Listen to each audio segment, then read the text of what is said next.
Hello mga kaugmad, another day, another recipe for today's video. Gagawa tayo ng soup. Watercress, yung kailangan natin. Sweet corn, blanched pork, monk fruit, and ginger, corn, carrot, flathead fish.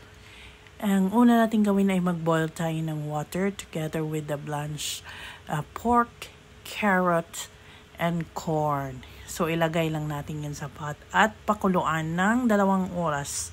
Ilagay natin yung apricot seeds. Yan na mga kaugmad. At yung monk fruit, mamaya na, i-prepare natin.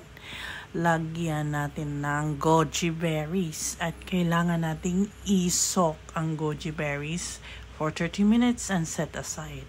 So, prepare na natin yung fish mga kaugmad. Kailangan nating slice yung fish at yung ginger. So, igisa lang natin yung ginger together with the fish. Prituhin hanggang maging golden brown mga kaugmad. So, dyan pa lang mga kaugmad, maamoy na yung isda, mabango. So, ito talaga yung isda na perfect for sayang choy soup.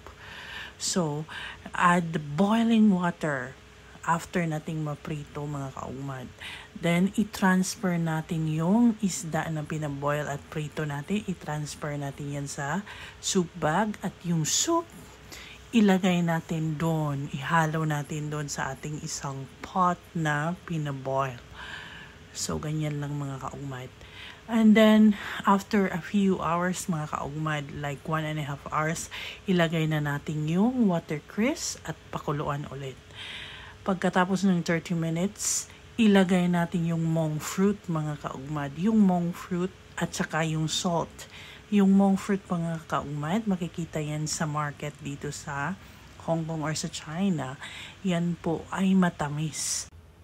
So this time mga kaugmad, luto na ang ating soup. So kunin na natin yung ating soup bag.